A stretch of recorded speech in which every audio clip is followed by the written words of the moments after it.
आपस में स्त्रियों को बड़ा भय, डरती हैं कि कैसे इनसे कहा जाए।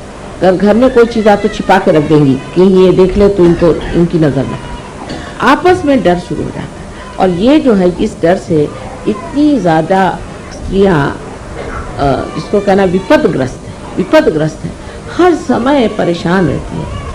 उसको आप छोड़ दीजिए, एक दूसरों पे भरोसा करें, एक दूसरों को ट्रस्ट करें। एक दूसरों को ट्रस्ट करना सहयोग का नियम है। अब देखिए इतना रुपया इकट्ठा होता है सहयोग में, हम लोग भी बहुत सा रुपया देते हैं और उसके ट्रस्ट है। आपको आश्चर्य होगा, मैंने कभी भी ट्रस्ट का हिसाब नहीं देखा आज तक, मुझे भी नहीं मालूम कितना पैसा है।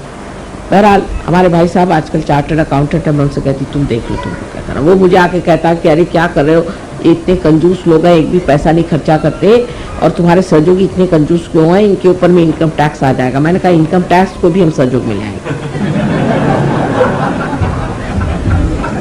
तो सहयोगी कहते लेकिन खर्चा कहाँ करें, कोई बन ही नहीं रहा खर्चे का। तो मैंने कहा कुछ इंतजाम करो, कुछ खर्चा करो, इससे ठीक हो जाए।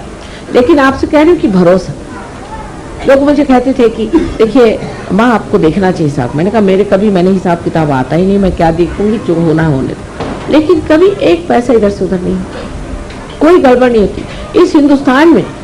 यहाँ पर कि आप किसी से पूछो भाई वो जमीन मिल जाएगी, नहीं वो पैसा खाता है, वहाँ गए वो हो जाएगा काम, नल मिल जाएगा, नहीं वो पैसा खाता है, जो सो पैसा खाता है। मैंने कहा कुछ खाना वाना खाता है कि पैसा ही खाते रहते हैं?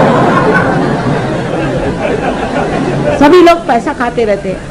तो ऐसी हालात में भी आपको आश्चर्य होगा कि सहयोग का एक पैसा इधर से उधर नहीं, एक छदाम इधर से उधर। हमारे भाई खुद हैरान है कि भाई हमने तो ऐसे कहीं भी चार्टर्ड अकाउंटेंसी इतनी करते हैं 1000 जगह, ना कोई गोलमाल है, ना कोई गड़बड़ है, ना कुछ ऐसे कायदे की चीज। ये कहाँ से आया, इतनी ईमानदारी कहाँ से, ये कहाँ से आ गई? ये एक अपने आप चरित्र अंदर बन रहा है और दूसरा ये माँ का भरोसा, माँ का विश्वास।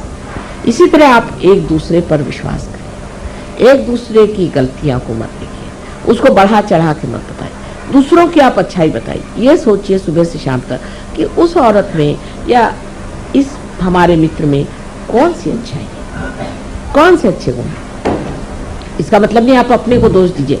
बहुत लोगों की ये भी आदत है मैं ही खराब हूँ, मैं बिल्कुल भी नहीं, आप तो बहुत ही बढ़िया। पहली चीज आप अपना दोष मत देखिए, लेकिन ये देखिए कि दूसरे आदमी में अच्छाई क्या है, उसके अच्छे गुण क्या है, उससे आप प्लावित हो जाएंगे, उससे आप नरिश हो। लेकिन आप दूसरों के दोष रोज गिनते रहेंगे, सारे दोष आपके अंदर नजर आ जाएंगे।